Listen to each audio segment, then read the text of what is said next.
All right, we are live. Hey there, how is it going? It is your muscle building coach, Lee Hayward, with another live video Q&A. And the way these video Q&As work is I'm going to be hanging out here for the next hour, answering questions and comments that you may have regarding building muscle, losing fat, getting back in shape, any specific challenges that you may be dealing with when it comes to your workouts or your nutrition program. Feel free to post those questions, comments, feedback, and all that kind of stuff in our video chat window, and I'll be happy to answer those during our chat today. So just getting things underway on my end, want to make sure that this is coming through loud and clear and that you can hear me, see me, and all that. So I'm just going to do a quick little mic, video, audio check, make sure it's coming through loud and clear. And one of the things that I really want to focus primarily on now with moving forward with the Total Fitness Bodybuilding channel is I'm trying to mature with the channel. I mean, because with my own training, things have changed a lot over the years. I mean, the whole journey of Total Fitness Bodybuilding has been a personal journey for me. And I've just kind of shared what I've been learning, what I've been implementing through my website, and then, of course, through my videos and things like that. So what I'm doing right now is transitioning into that second half of life, right? Over 40. And it's a big transition. It is. I know some people may not think of it, but it's kind of like that phase where, okay, now you realize, okay, for most people, you've lived the first half of your life. I mean, 50% or more is gone at this stage for most of us, and sometimes even a lot more than 50%. So quality and health and longevity come into play a lot more. So I really want to focus on that as I'm transitioning into my workouts and my nutrition and things like that, and helping other guys to do the same. So what I'm actually in the process of doing now is I'm creating a new report that's going to cover some of the best strategies that I've been implementing over the past year to really transform my physique from really overweight and out of shape to getting myself into decent shape without having to starve or suffer or go to extremes to get there. And that's one of the key things that you really need to focus on, because anybody can get lean or anybody can get results if you suffer it out. I mean, that's not unheard of. I mean, you look at any competitive bodybuilder, and, they suffer it out, and for the most part, they get good results. I mean, if you just have that strict, put on the blinders, have that strict willpower and discipline and suffer it out, you can make progress for the short term. But the key is it's the short term. You can't maintain that forever. And that's why very often, back in the day when I was competing in bodybuilding myself and I was coaching bodybuilders and I was just around the whole bodybuilding community, I would see all the time people get ready for a show. You see guys who are, overweight and out of shape in the off season. They go on some extreme cutting program for anywhere, say 3 to 6 months. They would, do crazy amounts of cardio, sometimes 2 to 3 hours of cardio a day, low carb diet, starve, suffer it out, and come in on show day, sometimes looking great. So, it all depends on the individual, but more often than not, I mean, they would make a huge transformation, right? They would go from fat and out of shape to, lean and ripped in the matter of months. But then what you would see then is the matter of a few months after the show was over, the after, then a lot of times they were back to square one because they couldn't maintain that strict regimented program that they were following. It was too extreme. They just had this see it through to the finish line, and then as soon as that finish line came, there was no such thing as maintaining it after that.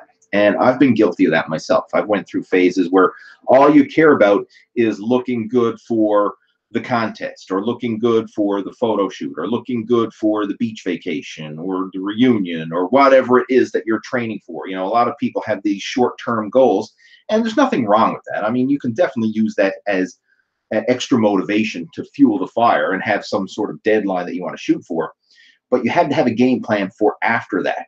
And that's where the after really comes into play. I mean, we see all the time the before and after transformation, but what about the after transformation?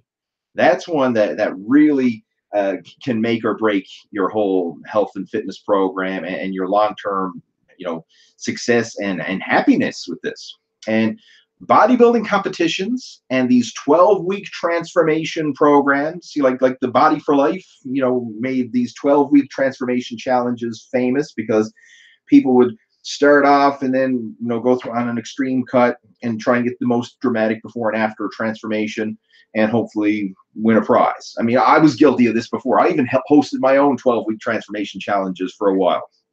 And what I found from hosting my own challenges, I did this for several years in a row, and the same people would do the challenge each year, and they would basically be gaining and losing the same amount of weight each time. So they would start off, quote unquote, fat and out of shape. 12 weeks later, they go on an extreme cut, lose that weight, and get in shape. So they have a nice after picture. And then by the time the next 12-week transformation rolled around, these same people were lined up again, back in their before shape, ready to do another transformation. So I'm like, man, there's something screwed up with this. Like, there's something screwed up with this model, because we're just, taking one step forward, one step back. Nobody's making any progress here. We're just gaining and losing the same amount of weight. You're not maintaining health and fitness, right? It's not a maintainable approach. So that's what I'm really changing with my own training and the approach that I have for my coaching students. It's not this short-term extreme approach. It's this, let's change your habits. Let's change your mindset shift around diet and exercise so that it's not this 12-week transformation. So many people still have that 12-week transformation thing in mind. They think, I'm going to just go nuts for 3 months, get in shape, and boom. Problem is, what do you do after that? You need to have that longer term vision and something that you're going to be able to maintain for life. So what I'm doing right now, the way I look at it is, instead of having a program in place where I'm trying to make as an extreme of progress as possible in the shortest amount of time, you just need to think of like tipping the scale in favor of long-term progress. I mean, look at it this way. Like, let's say you had an investment and it was just, bringing you in like a small return, but you had that small return consistently, week after week, month after month, year after year, and it was just constantly growing, constantly giving you that small return.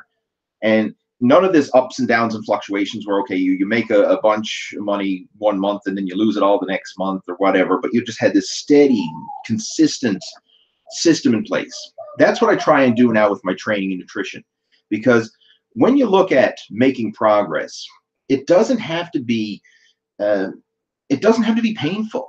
It really doesn't. I mean, like, for example, if we set you up on a fat loss program, which, most people, especially if you're over 40, fat loss is one of the goals. I mean, maybe you still do want to fill out your muscle and gain some size and strength, but more often than not, you probably got a bit of belly fat that you want to lose as well. Most guys do. I mean, very few people are shredded six-pack abs without trying.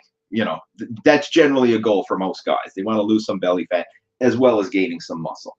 But let's just look at the fat loss point of view for a moment. If we set it up so that you were in a very slight caloric deficit, let's just say you averaged 100 calorie a day deficit. That's not extreme. That's not unbearable. It's not something that you have to suffer it out or anything like that. In fact, you could do that and really not notice much difference. I mean, you could do that and be totally comfortable and content with it.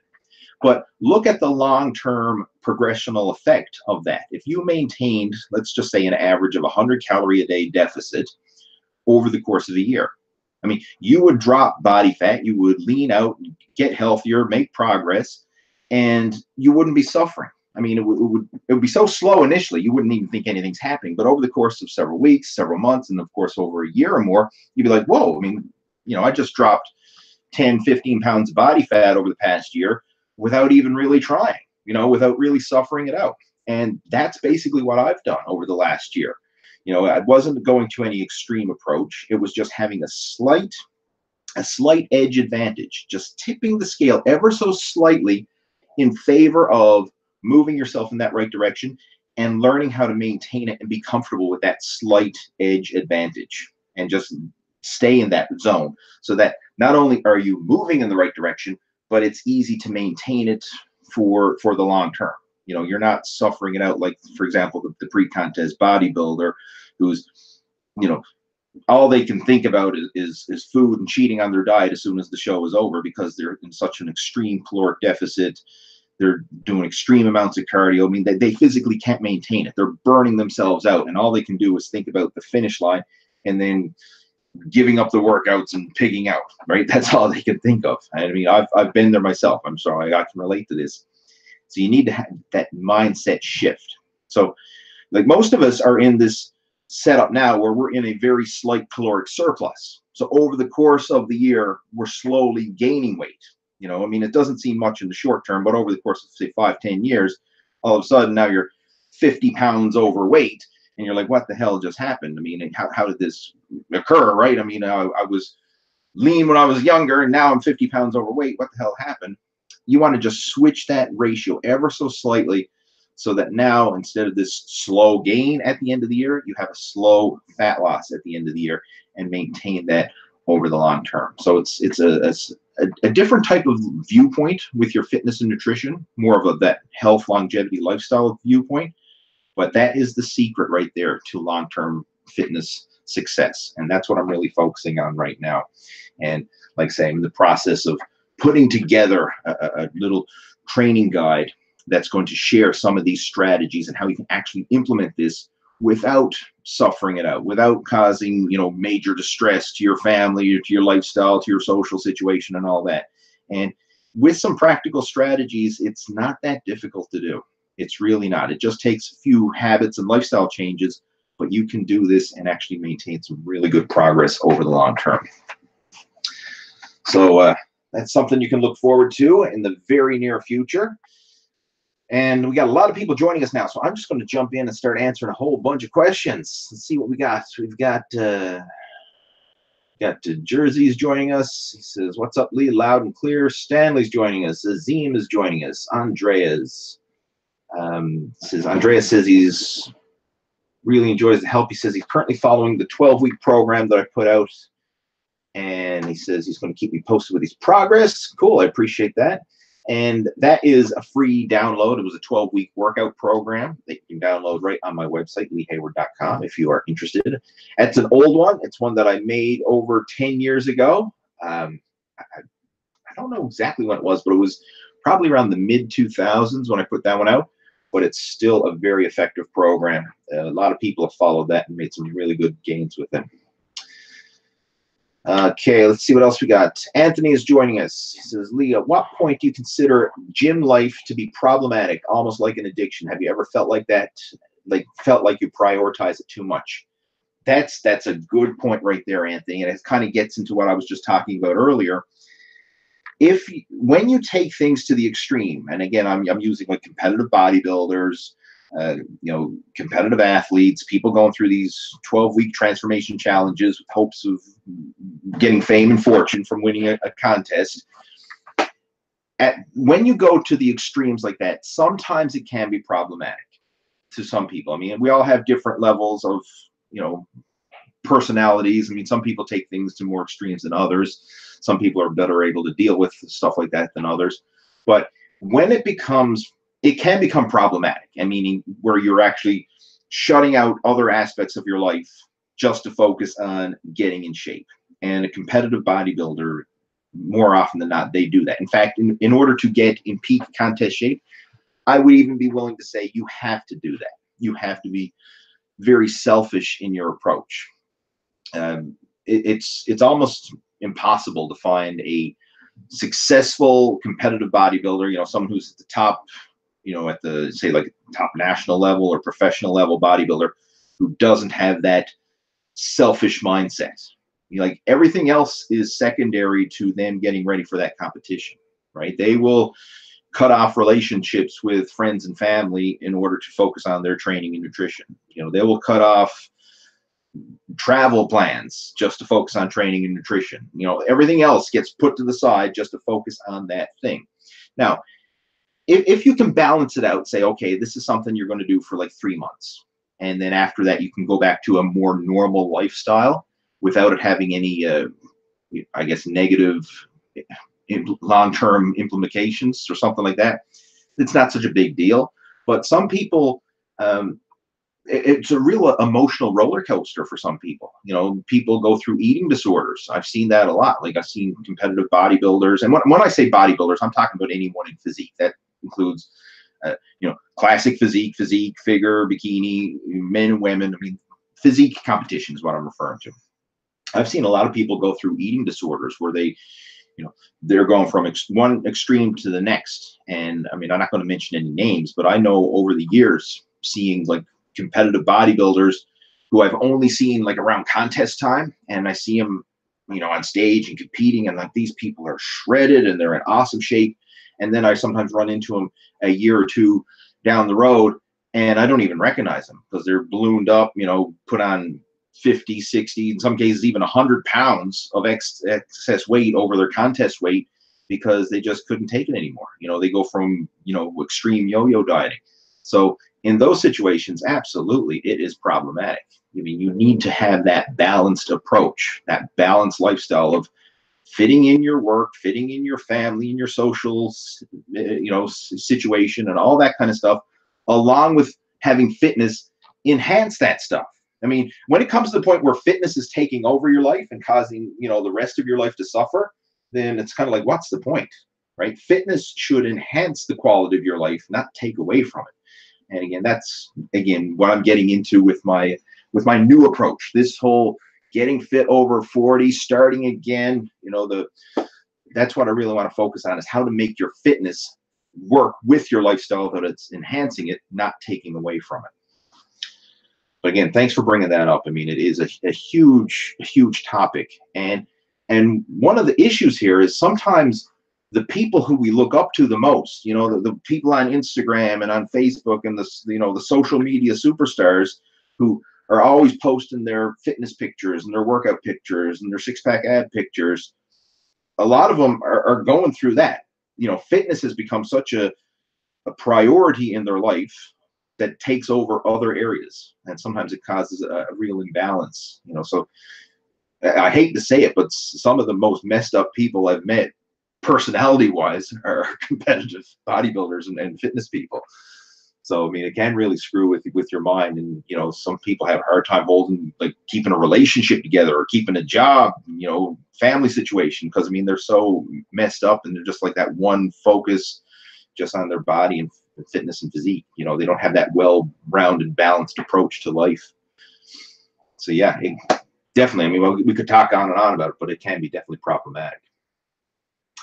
We have Roel joining us. Azim's asking, Lee, I mentioned in the last Q&A about a shoulder injury.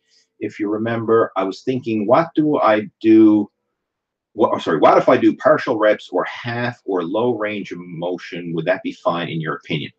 It really depends on the injury and what it is. I mean, for example, sometimes you can do a short range of motion to work around injuries or aches and pains.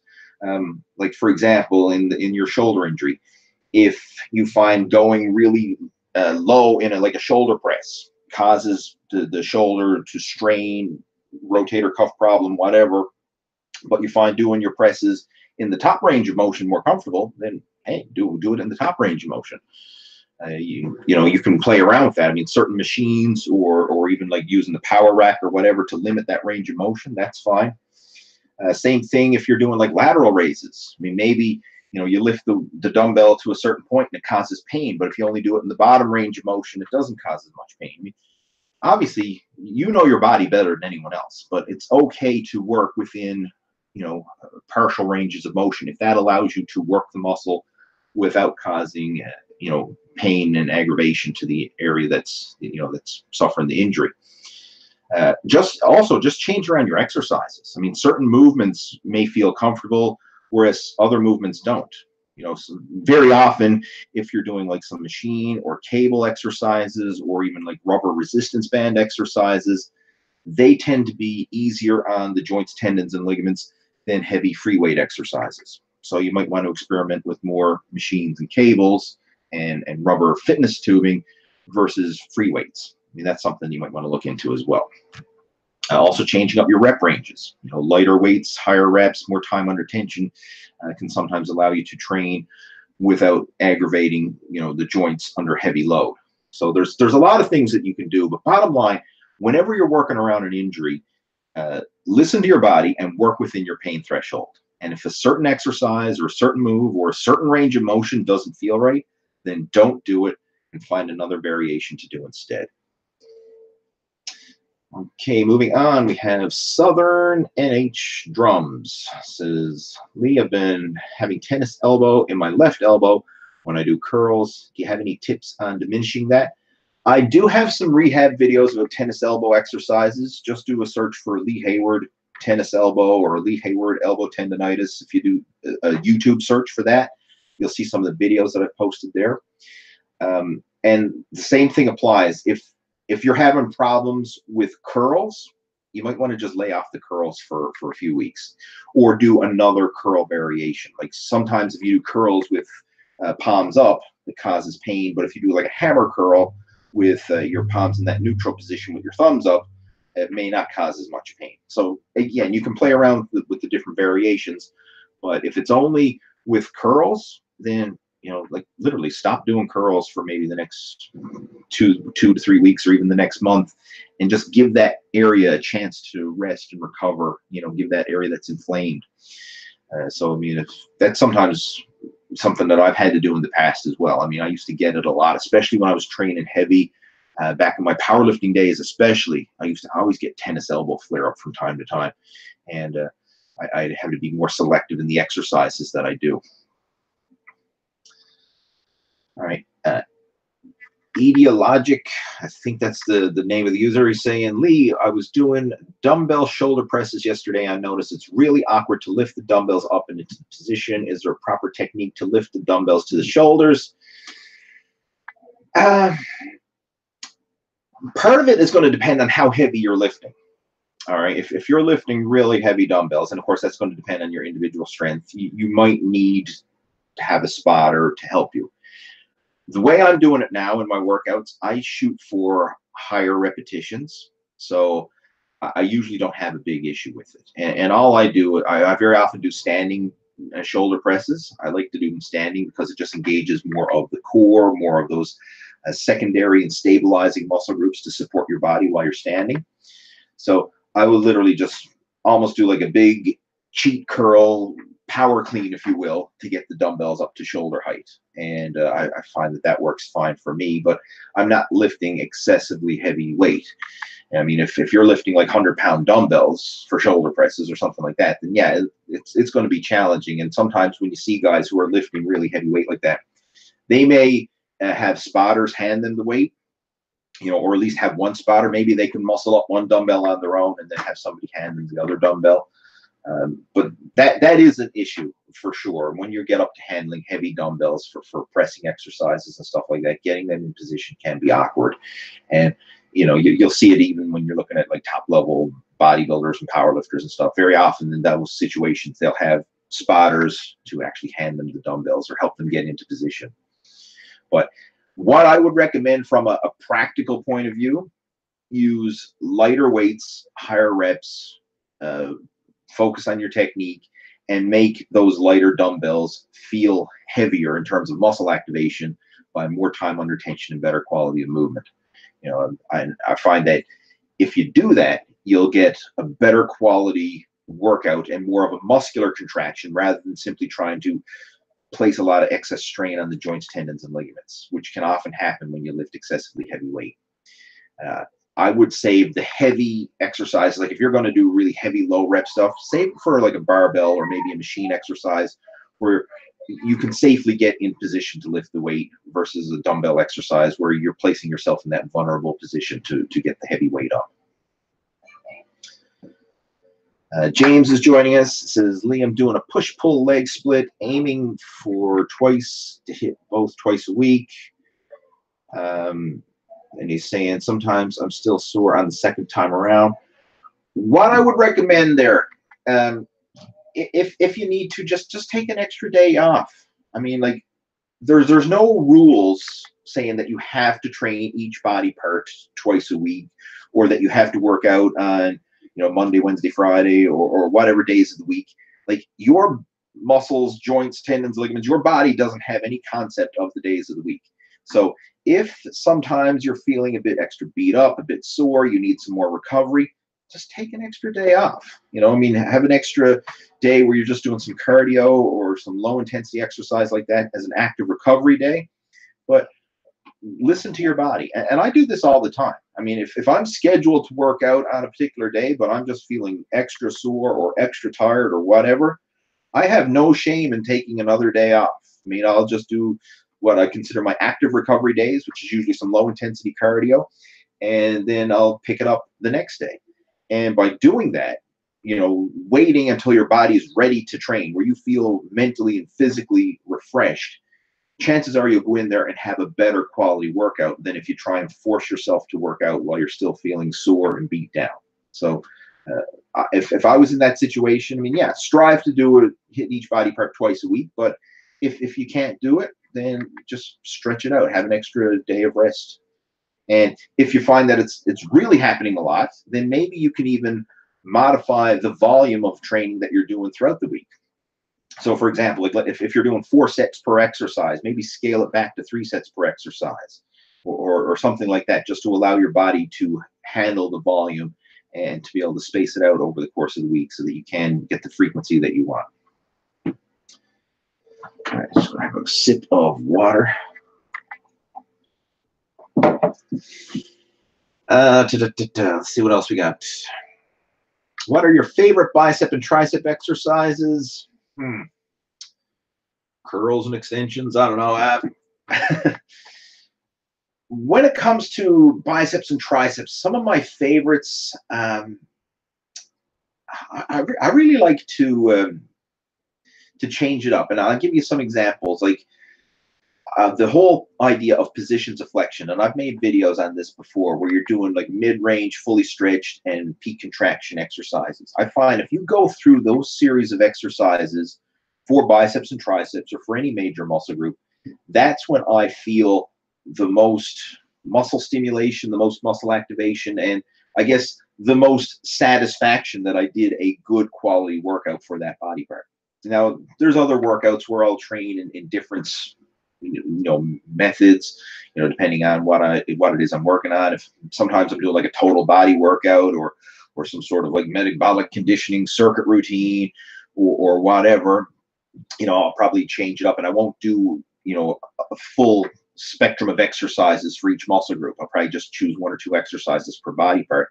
But my all-time favorite in terms of like a pure bodybuilding program is the positions of flexion, where you purposely plan out a mid-range compound exercise, a fully stretched isolation exercise, and the peak contraction isolation exercise. So in the case of biceps, mid-range could be a barbell curl. Fully stretched could be a preacher curl. Peak contraction could be a concentration curl. In the case of triceps, mid-range could be a close grip bench press. Fully stretched could be maybe something like a decline bench skull crusher or lying tricep extension, or maybe even the overhead tricep extension with the dumbbell. And then the peak contraction could be like a tricep kickback, or maybe a rope pushdown, something where you really feel that peak contraction when you lock out your triceps. So those are some of my favorites for sure. I mean, if I had to pick like one workout for biceps and triceps, that would be it. All right, we have Tobias is joining us. We've got Mr. Spaceman X. He says, Lee Hayward was the internet sensation back in 2012. Why you pulled away from social media? You could have had millions of subs by now. I didn't really go anywhere. What changed for me in 2012 was that was the year that I stopped competing in bodybuilding. But as far as social media, I mean, you go back, look at my YouTube channel. I mean, there were still videos made in 2012. There were still Facebook posts being made in 2012. I mean, I did not pull away. I guess it's just due to more people coming online, and I guess the algorithm changes with social media. Maybe you just didn't see my videos or whatever, but I've been still pumping out content ever since the late 90s. right? I mean, now, of course, there was no social media back then. It was just HTML websites back then, but I have not stopped putting out content. And so it's still there. If you want, you can go back over to the YouTube channel or whatever, and you can see there's videos been posted right on through. Sean is joining us. He says, Lee, I have huge arms, but my shoulders look like they lag. I train them hard and focus on progressive overload. What can I do? Is it just genetics? I even threw in more side laterals and still nothing. All right, huge arms, shoulders look like they lag. He trains them hard with progressive overload. First off, that's pretty normal for most people. Everyone is going to have certain body parts that respond better than others. Right? I mean, it's good that you got big arms, right? That's pretty cool, because the arms are one of those muscle groups that a lot of people like to have, you know, big arms. But shoulders are another muscle group that would definitely help. One thing that you might find with, if you have big arms and your shoulders are suffering, is that when you do things like shoulder presses and heavy like upright rows or things like that to directly train your shoulders, is your arms may be taking over a lot of the workload. So for example, in a shoulder press, you're probably getting a lot of tricep activation. If you're doing like an upright row, you're probably getting a lot of bicep activation. So that's a common problem that some people have, and vice versa. People who have smaller arms may actually get more muscle activation in their chest or their shoulders, or the bigger muscles that they're trying to train, because the arms are not taking over as much. So, you know, it's kind of like, it's just working with your body. I mean, it's not like one is right or wrong. It's just the way your body's going to respond. What I would try in your situation, try doing some pre-exhaust work for your shoulders. So before you get into your compound pressing exercises or your compound rowing exercises or shrugs or whatever, do isolation for all three heads of the deltoids. Cables are really good for this. Rubber fitness bands, another good one. But high repetitions, shoot for maybe like 15 reps per set with light to moderate weight. Really focus on the pump, the time under tension, getting that mind-muscle connection where you feel your shoulders pump and burn, right? I don't want you to focus on lifting heavy weight. I want you to focus on feeling the muscles, right? Getting that pump, getting that muscle activation, really feeling the lactic acid build up in the shoulders with the high reps, the lighter weights. Do that first, and then go into your pressing exercises or your upright rows or whatever else you're going to do for your shoulders afterwards. And I think that will provide more muscle stimulation for the deltoids themselves, so that when you do get into doing those compound exercises, even if your triceps or biceps take over to a degree, you've already pre-exhausted the shoulders beforehand with the isolation work. And I think that may help to spur on some new growth. It's certainly worth a try. Give it a shot for the next 6 weeks or so and see what happens. But it should definitely help. All right, Lee, what exercises do you feel most effective for the forearms? And this one's from Andy, 73. Andy, one of the most neglected forearm exercises that you can do, and I've been a huge advocate of it for 15 plus years now, is grip training. Most people, when they do forearms, they think of like wrist curls, reverse curls. There's always some sort of, you know, those basic exercises, but they don't think of actually training your grip. When you build up your grip, that indirectly works all the muscles of your forearms, because a lot of people think the grip is the hands, but there's actually very little muscle in the hands. It's all tendons and ligaments that just connect to your forearm muscles. So, I mean, when you make a fist and squeeze your hands, I mean, it's your forearms that actually get worked.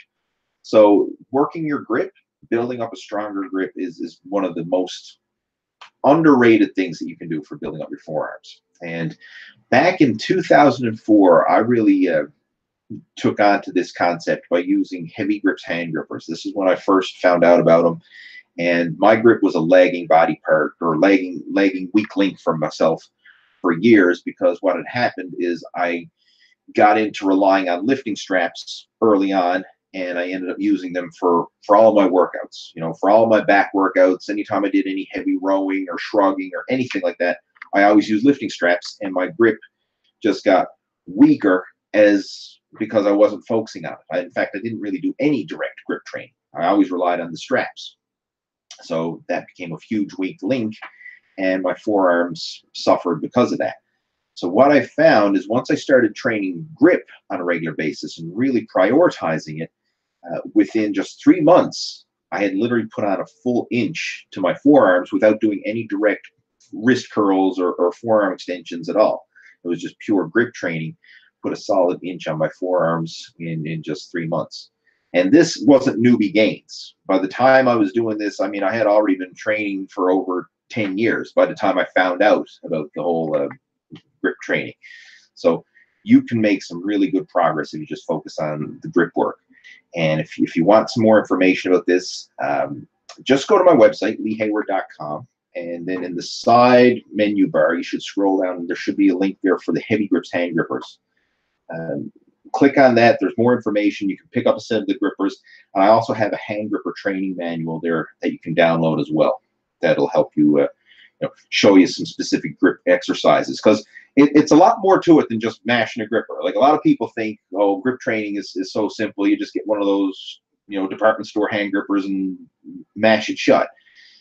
Well, yeah, I mean, technically that's what you do, but there's a lot more complicated, there's a lot more sophistication to grip training than that. Just the same as there is with any type of weight training. You say, okay, we pick weights up and we put them down. That's all weight training is, but there's so much more to it than that. Same applies with grip training. There's a right and a wrong way to train the grip. There's different rep strategies and different ways to train with progressive overload. So, I mean, there's actually a science to training your grip. And if you follow it properly, you can make some really good progress. So again, head on over to my website and look up Heavy Grips hand grippers. Okie dokie, let's see what else we've got. All right, another question here saying, if I'm doing a push-pull leg split, when should I do abs? Is it okay not to train abs directly, but indirectly through things like squats and deadlifts? I think you should do direct abdominal training and direct core training. I think neglecting that is a mistake. Now, you don't have to do excessive amounts of abdominal work. I mean, it's not like, it's not a major muscle group. The abs are basically just stabilizer muscles for your core, but you still need to train them. Some of the best things you can do for your abdominals, planks, very underrated exercise, but the plank is a great movement because it works the abdominals the way they're meant to. It's as a way to stabilize and support your core. So, I mean, you can do regular planks, you can do side planks. There's a whole bunch of different plank variations. You can do the up and down plank, the shoulder tap plank. I mean, planks on stability balls and unstable objects like that. I mean, there's different ways to do them to make them very effective. But if you're not training your abs at all, just a basic old plank on your toes and on your elbows and holding that for a couple sets of, say, like 60 seconds, that's going to be more than enough to train your core for now. But there's a lot of different things you can do. In fact, not too long ago, I posted up a abdominal workout that I did recently with a North American kickboxing champ, Mike Zhang, and it's posted right now on my YouTube channel. It's probably like the third or fourth most recent video that I've posted. So if you just go to my channel and scroll down through my recent videos, you should see it. And that is a 4-minute body weight abdominal workout. And you can do this at home. I mean, you could do it at home on your off days from the gym. You could do it at home separate from your workouts in the gym. I mean, if you want to do it, you could do it at the gym right after you finish your workout. I mean, bottom line, it takes 4 minutes. Literally 4 minutes. That's it. So, I mean, it's not like you don't have time to train your abs or anything like that. It's just a quick but intense workout. And you can throw it in like at the end of one of your regular workouts, or you can do it at home on your off days, whatever. I mean, but bottom line, I would recommend doing at least 2 abdominal training sessions per week, just to help to keep those core muscles strong. And that's going to help to support all your other exercises as well. I mean, you mentioned squats and deadlifts. Yes, having a strong core will help your squats and deadlifts, and indirectly doing squats and deadlifts will help with your core, but it's not as much as you think, right? I mean, it's usually the other way around. Having a strong core is going to help your squat and deadlift, rather than thinking that squat and deadlift is going to build a strong core. You understand what I'm saying? So focus on actually building the core first, with actual isolation and proper core abdominal exercises, and not just hoping that you're going to get enough ab stimulation from all your other exercises. All right, another question here. I have wide lats, but a blocky midsection. What can I do to get a better V taper? I want to look like a cobra snake. my lats wide, and my midsection. All right, but my midsection ruins this. Okay. First off, I mean, I would like to know your body fat situation. I mean, if you have excess body fat, especially around the midsection, then you definitely want to focus on losing that. But some people just naturally have a thick core. Like, it's not necessarily body fat. It's just the way your body is. Like, some people naturally have a blocky midsection. And I'm that way. Like, I don't have this naturally wasp thin waist, right? Some people do, some people don't. I mean, my waistline is actually pretty thick and chunky as well. Even though, you know, like I'll get lean, get my body fat percentage down, I'll still have a thick waistline. So, I mean, a lot of it does come down to your genetics, but any bit of body fat you can lose is going to make a huge difference. So, I mean, if you are carrying a bit of extra weight, definitely focus on trimming that down. Build your back wider. I mean, that can definitely help. But, you know, if you have too much mass in a certain area, there's not a whole lot you can do to, like, lose muscle. Because sometimes, again, it is, you know, muscle in the obliques and just throughout the core, the way your body's built. You can build a thick waist. One thing that you might want to try doing is kind of minimize any oblique work and just focus on working, you know, the frontal and lower abs through direct frontal abdominal work rather than the twisting and side work. And the same with your lower back, right? You focus just on the direct core work where you're actually doing like a sit-up or a leg raise or back extension, and try to avoid any twisting and rotational work, because that's going to bring in more of the obliques. So, I mean, if your obliques are already heavily built and you want to prevent them from getting bigger, you could try and minimize the amount of muscle stimulation that they get. But ultimately, it just comes down to fat loss, right? I mean, that's really all you can do to trim down your waistline. You really can't do much more than that. Okay, do you think weightlifting will stunt your growth? No, I do not. This one's from Mully. This is a myth. It's a myth and a misconception that's been on the go since, I think, the beginning of the barbell. People thinking that weightlifting is going to stunt your growth. And quite honestly, it doesn't have any impact. And to kind of prove my point here, look at two of the most famous bodybuilders that ever lived. One, Arnold Schwarzenegger, and two, Lou Ferrigno. I mean, two Hollywood movie star bodybuilders. Guys, you know, they were in Pumping Iron, you know, they were in Hollywood movies. They inspired arguably more bodybuilders than anybody. Guys who've been lifting since they were kids. I mean, I don't know exactly when they trained, but I mean, it was young, like throughout their whole teenage years, you know, when they were young kids, skinny teenagers. And both of these guys grew to be over 6 foot. I mean, I think Lou Ferrigno is like 6'5". Arnold is somewhere in the low 6 foot range, maybe like 6'2", 6'3", or somewhere around there. I don't know exactly off the top of my head, but bottom line, these guys are tall and they've been working out since they were kids. So if lifting weights stunts your growth, they would not have grown to be over 6 feet tall. All right, let's see what else we got here.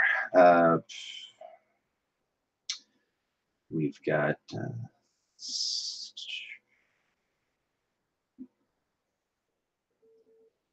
some Woodylow saying that I'm early today. I don't think I am. Oh, if this is early, it's because the times have changed. And I should have mentioned that. Yeah, the times have changed since I did my last video chat.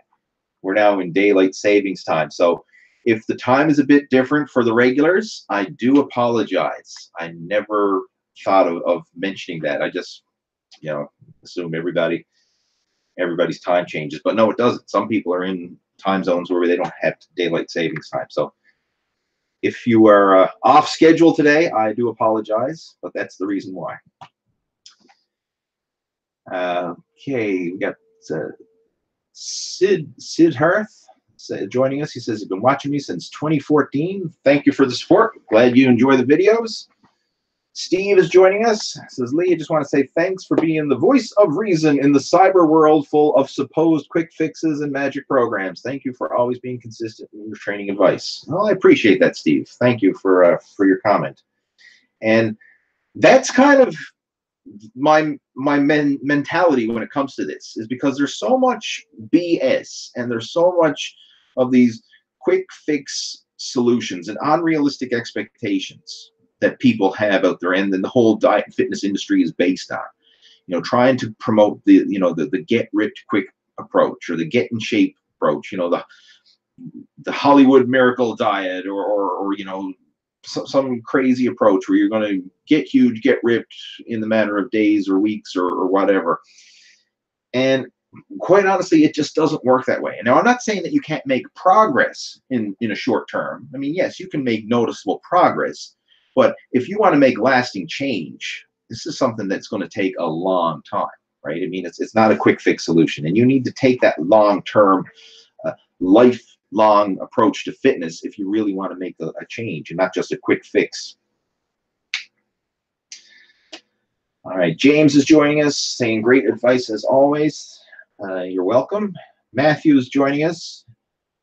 He says, how are you doing? Well, I'm doing great. He says he's going on 40 in April, and he says it's been hard to gain muscle, doing full body workouts 3 to 4 times a week, only gets around 120 grams of protein and he weighs 200 pounds. Could this be a factor?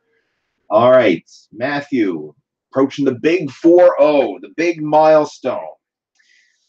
And anytime you reach an age with a 0 at the end of it, that is a milestone, right? I mean, as you're growing up, right? For example, like throughout your teenage years, and then you hit 20. So all of a sudden now you're an adult. And then you hit 30. Now you're supposed to be like a mature adult. And now you hit 40. Now, you're approaching the second half of life, right? You're now have some years and wisdom under your belt, or at least you should. And it's kind of like you're in that middle age. So from 40 on, it's not getting any easier. That's, I hate to say it, but it's you're at the peak of the hill. So it's kind of like downhill from there. So 40 is that big milestone where you really have to respect your body and take care of yourself. So it changes. There's a lot of things change at 40, right? Your metabolism changes, your hormones changes, your lifestyle changes. Chances are you got more responsibilities because it's probably just not you in the picture anymore, right? There's wife, there's kids, there's career, there's other responsibilities. 40 is a big year, right? 40 is a big one.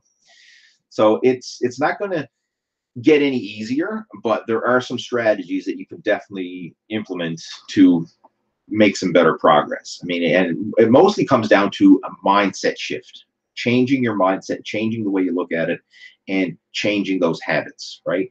You don't need it. It's not necessarily going to take more work or more time, but it's tweaking the amount of work and tweaking your approach so that you just work with your body and not against it. As some things that I would mention, I mean, you said they're full body workouts.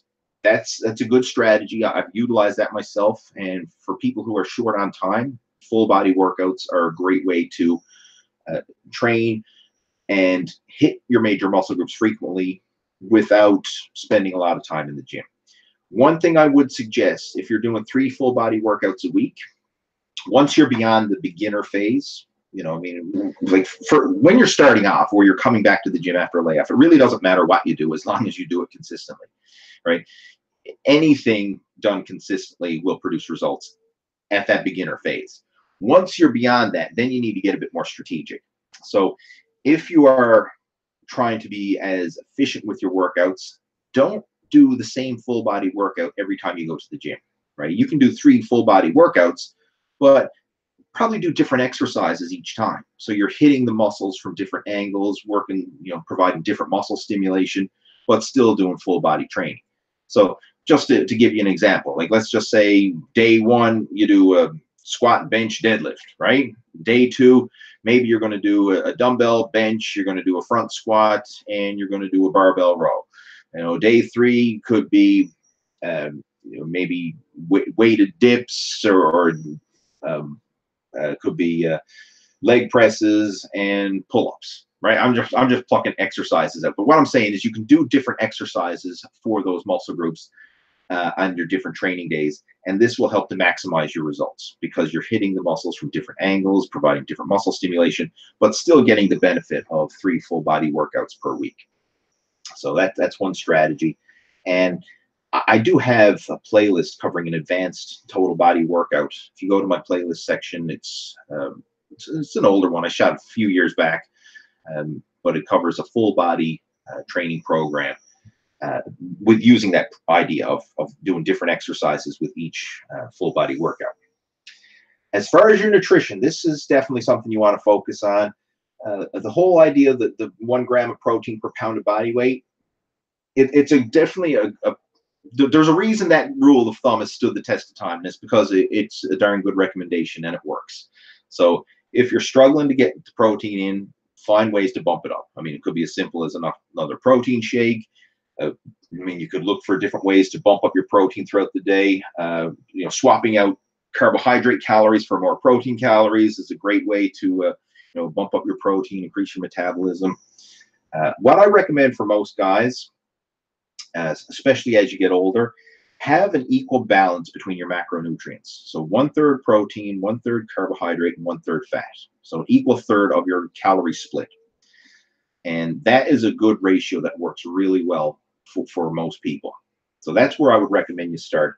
And chances are, if you're doing a 1/3 split, that's more likely than not, it's going to mean reducing your carbohydrates and increasing your protein.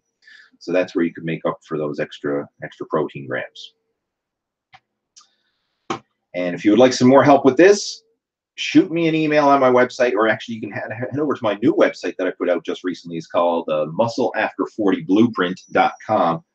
And if you want, we can discuss, a customized training and nutrition program that could help you with getting yourself back in shape. So again, muscleafter40blueprint.com if you're interested. Okay. We have Demilia's joining us, asking about the block waistline. I'm not sure if that's the same question I answered earlier. Well, it's the same question. I'm not sure if it's the same person asked it. But I basically already covered that. Let's see. We have Frederick joining us. Saying, Lee, what would you recommend for someone with bad posture, rounded shoulders? Have you seen the videos about Wester's Bridge? But I'm not flexible enough to do it yet. Oh, sorry, Wrestler's Bridge. All right. Okay. Wrestler's Bridge, I mean, it's a good exercise, but it's an advanced exercise, right? This is not a beginner's move by any stretch of the imagination. So, I would not recommend beginners trying to do a Wrestler's Bridge. But as far as improving your posture, there's a lot of things that you can do. One, being consciously aware of it is huge, because if you're consciously aware of it, just the fact that we're talking about posture now, I've sat up a bit straighter, right? Because you brought it to my conscious awareness. But a big thing that's definitely going to help is doing a lot more work for your neck and your upper back. Because a lot of times we purposely get slack and lazy with this, especially you're on your phone, you're on your computer, and we hunch over a lot. So doing neck exercises, it's going to be a big thing. Upper back exercises, rear delt exercises, things of that nature to help strengthen those muscles and to purposely keep your posture and back in alignment. I actually made a video which is indirectly about this, and it's called Unexplained Finger Pain. If you do a search for Lee Hayward, Unexplained Finger Pain, you'll find that video. And the reason I had this unexplained finger pain was a direct correlation to having bad posture. Because what had happened is I had a nerve impingement in my neck due to poor posture, and that caused the nerves to get pinched off right down through my shoulders all the way to my index finger. So what it was is I went to my doctor, and it was going on for a while now. I said, I get this ridiculous pain in my index finger. It's just like it's this shooting sharp pain, and I don't know what I've got done. I mean, I've never hurt my finger. I didn't do anything to my hand or my arm or anything, but I got this crazy pain in my finger. And of course, the doctor did his diagnosis, and he's a smart guy. He knows his stuff. And he came back and he said, you've got a nerve impingement in your neck, and that's because all the nerves of your body run down through your neck, right on through your spinal cord, means for your arms, your legs, everywhere, runs through the neck. So he said, you have an impinged nerve. So he recommended some different neck exercises. And of course, I did some homework on my own and found basically came up with a routine that I found from listening to my doctor and following some other physiotherapists' recommendations. And it's some things to help with your neck, different exercises that you can do at home, different posture exercises. And that's something that you can definitely follow. So even though it's not the title of the video has nothing to do with posture, the content of the video has everything to do with posture. So just do a search for Lee Hayward unexplained finger pain, and you'll see that video. And that's a great place to start. And all the exercises and things that are covered there are things that you can do at home, and it's safe for beginners, intermediates, advanced. It doesn't matter what your starting level of conditioning is. Anybody can do these exercises.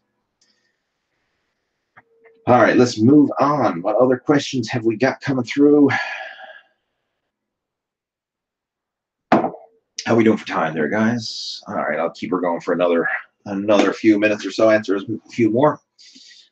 Alpha-tastic, I think that's how you pronounce your name, saying, what are your views on carbohydrates before sleep? I really think what's going to make the biggest impact, whether your calorie and your carbohydrate intake for building muscle and losing fat and all that, is not so much on when, but the total amount. Now, I'm not saying the when doesn't have any impact, because it certainly does, but the overall quantity is more important than the timing. Right? I mean, if you're eating a caloric surplus all early in the day and you're still overeating, you can still gain fat even though you're eating everything early in the day. If you're eating a caloric deficit and you're eating it all at night, you can still lose fat even though you're eating at night, right? The volume, right? Calories in versus calories out, that has the biggest impact, right? Or whether you're going to lose body fat or not. So that's more important than the timing. Now, as far as carbohydrates before sleep, it really depends on your lifestyle and the type of diet plan that you're following. If you work out later in the evening, then carbohydrates later in the evening are not going to be detrimental, because you can actually use those as like your post-workout carbohydrates. Very often with myself, I like to do some sort of exercise in the evenings, whether that's cardio, whether that's weight training. I usually try to space it out, but I like to do some exercise later in the day.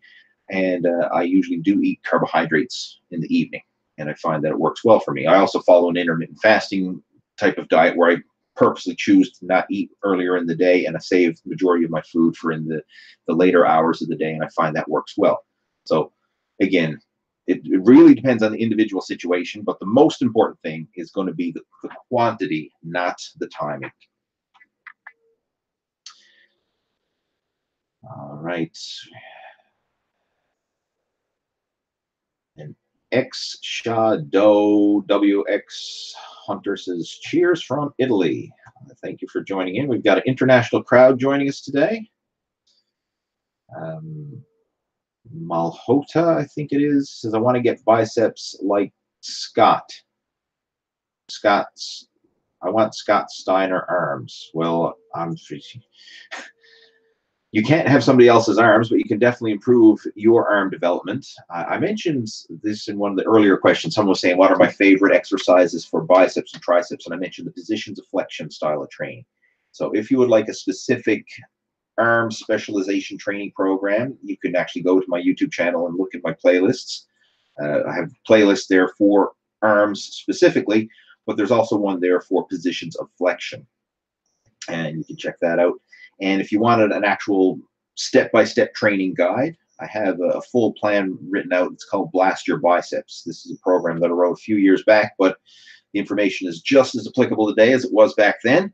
BlastYourBiceps.com is a complete arm specialization training program that would definitely help you with your goal of getting bigger arms. Okay, we have Jersey's chosen one says, Lee, I started doing full body workouts just to switch things up, but I never get a pump. Am I doing something wrong? Not necessarily. I mean, again, it's a vague question because I'd like to know the overall picture of, you know, your training, your nutrition, what it was you're doing before, how was that working, etc. But if you're doing a total body workout, you're not going to get as an intense of a muscle pump in an individual body part as if you're doing a body part split. Like, let's just use common sense here. Like, let's say we're going to go in and do 20 sets for chest. I mean, all that volume, all that blood, all that muscle activation is just getting prioritized and targeted to the chest. So obviously your chest is going to get pumped. It's going to get fatigued. You're going to feel your chest after doing 20 sets. Now, let's say you went in and did 20 sets, but you spaced it all over your body. So now you're only doing a couple sets for each muscle group.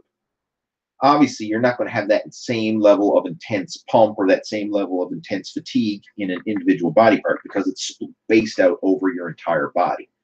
So no, you're not going to get the same degree of pump with a full body workout as you will with a body part split. So if that's what you're referring to, it doesn't mean you're doing anything wrong. It's just the way you're dividing up the workload. Instead of concentrating it all on one body part, you're spacing it out over multiple body parts.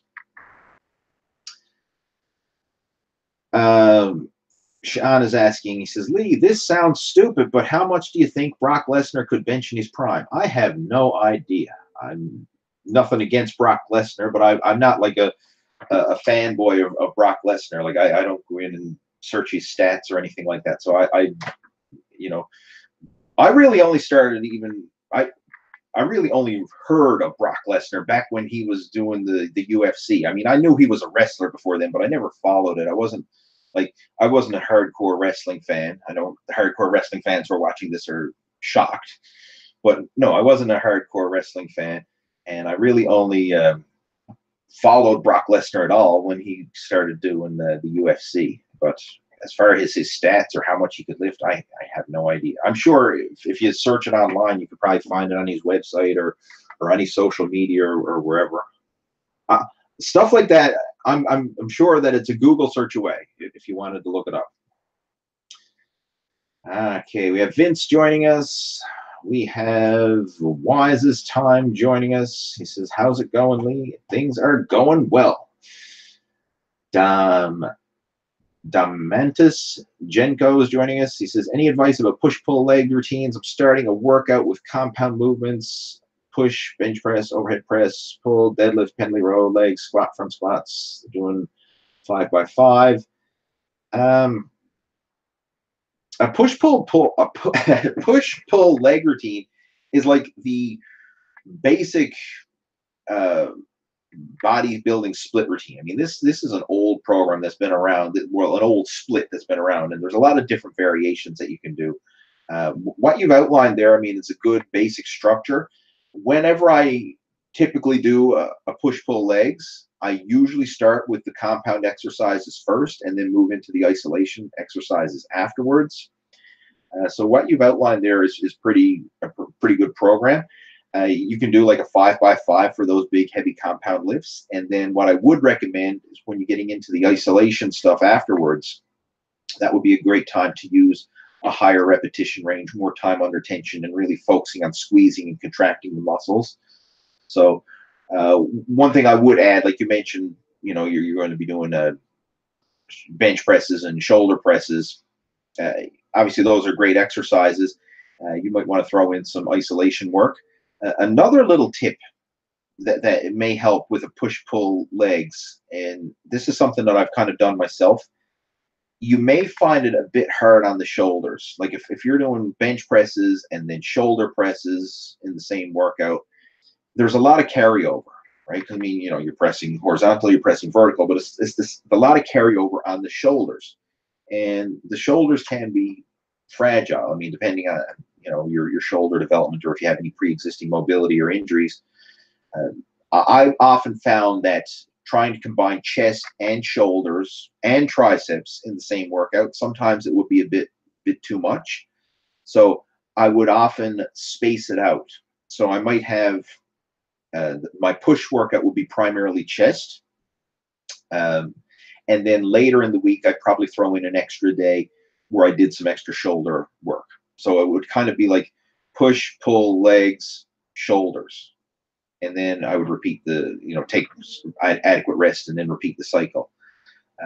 That's just a little something I want to throw in there. I mean, obviously you can play around with it and see how it works for you, but a lot of people find that if you're doing a lot of pushing and pressing exercises for the chest, and you're doing a lot of pushing and pressing exercises for the shoulders, that might be too much for the shoulders. So you may want to space those two body parts out, have them in their own individual workouts. Just a suggestion, right? It's not saying that it's a set in stone rule or anything like that, but it's one thing that I would notice if I really pushed myself hard with the push-pull leg split. All right, moving on, we have Demontis asking, after isolation movements 3 times 10. I'm not sure if that was a follow-up question or what. Or maybe it was just a comment to somebody else. All right, moving on. NTN Vlogs. Lee, can you tell us a bit about your competition career? When was the last time you competed? And so on. I started competing in bodybuilding in 1995 at 17 years old. I did my first contest. It was the Newfoundland Provincial Championships. I placed second in the junior division that year, sixth in the open middleweight class. And I went on to compete pretty much every year for several years on. I did take a couple of years off while I was in college because I found that trying to compete and go to college wasn't very conducive. I actually, during my first year in college, I did a competition. And that was the worst year I did in college. And first year should be the easiest year, right? Because it was basic courses.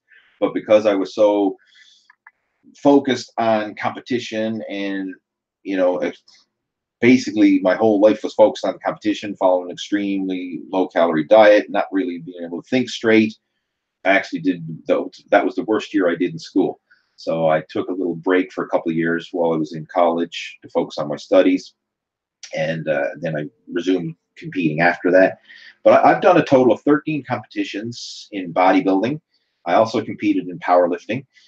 And my most recent one was in 2011. I competed at the Newfoundland Provincials, and I got third place in the light heavyweight division. That was my most recent show. In 2007, I won the light heavyweight and overall at a provincial competition. I've competed at the regionals, the Atlantic Canadians.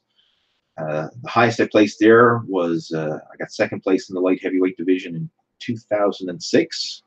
So yeah, I've been around the sport of bodybuilding for a while. I mean, 13 competitions. I mean, it's not extreme, but it's certainly not slack. I mean, it's enough competitions that I can say, I know what it's like to compete and go through the motions of a whole bodybuilding competition prep. And I've also coached a lot of people through those years as well, right? My wife in particular, she competed on the national stage in 2012, did the Canadian Figure Nationals. So I've been a part of her competition career as well.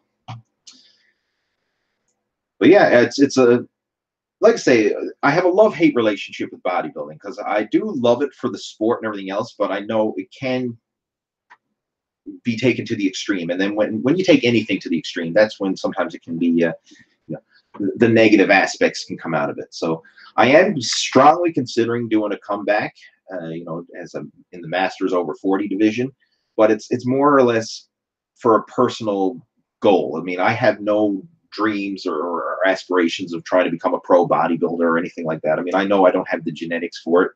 And so I'm not even going to try and have that kind of a vision, but I just want to do it for that personal satisfaction. Just have the idea of having that goal where you're going to put yourself on the line and you really want to get in your best shape for a specific deadline. I find that can be very powerful, and you can use that as a positive reinforcement to really, push yourself to succeed. But again, it has to be done in a healthy balance where it's supporting and actually enhancing your life and not taking away from it. All right, let's move on. Sean is asking, are sardines better than tuna? Sardines are more of a fattier fish, so it's going to have more of the essential fatty acids and more of the omegas than tuna would. But it's, both are great sources of protein. Sardines would be a better source of essential fatty acids. All right. Anthony is joining us from Ireland. He says, any advice on how to optimize training and diet for people on shift work, mornings and evenings and night shifts? Any advice would be appreciated.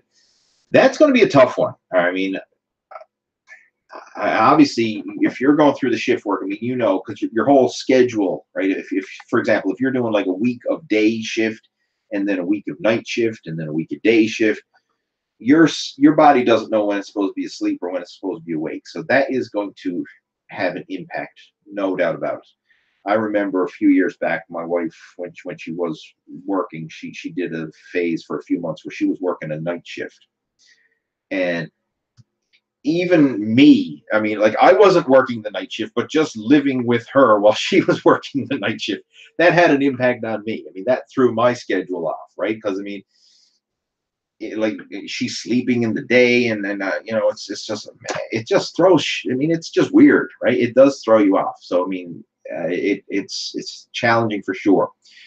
One thing that I'm going to try and recommend for you is stick to a set meal plan, regardless of the day or regardless of the hour. Like, a lot of people think that you have to eat breakfast foods in the early part of the day and you eat, different types of foods later in the night or whatever. Set up a meal plan and eat that meal plan consistently, regardless if it's day or night. And that's definitely going to have a big impact. Plan those foods in advance and try and stick to that as strict as you can. And that will have a big impact on your progress, because some people, they use the excuse, oh, I'm working night shifts, and they eat more junk food when they're working night shifts because for whatever reason, they have that tendency to grab more snack food and junk food in the nighttime versus eating more, proper, well-prepared meals in the daytime. I mean, as weird as it sounds, because logically it doesn't make sense. You think you're just going to eat the same anyway, but a lot of people have a different mindset. Like, the evening comes around, they're going to be more tempted to grab snack food and junk food and something out of the vending machine versus having a properly prepared meal. So prepare your meals in advance and stick to that same regimented meal plan regardless of your shift. That's going to be a huge thing. It's definitely going to have an impact. As far as your training is concerned, this is going to be a weird one, but you might want to do your workouts when you get up, first thing after you get up. And the reason why I suggest that is because you're not going to be as rested as you will be right after your sleep. So, I mean, I was going to say a night's sleep, but in your case, it could be a day's sleep. But after you've had some sleep, that's as rested as your body is going to be. So take advantage of that. That's when you're going to be as fresh and recovered as possible. So do your workouts after you wake up. So, I mean, it doesn't have to be directly after you wake up. Like, you can wake up, have some food and, a cup of coffee, etc., and then get ready to go to the gym. But try and do it earlier and before you go to work versus trying to do the workouts after work when you're already exhausted from your shift. And then you kind of like have to scrape together the energy to go to the gym and train. So I think that would be a couple tips that could help to maximize the best of a shitty situation, because quite honestly, it's not an ideal situation when you're in that work environment. But if I was in that situation, that's what I would do.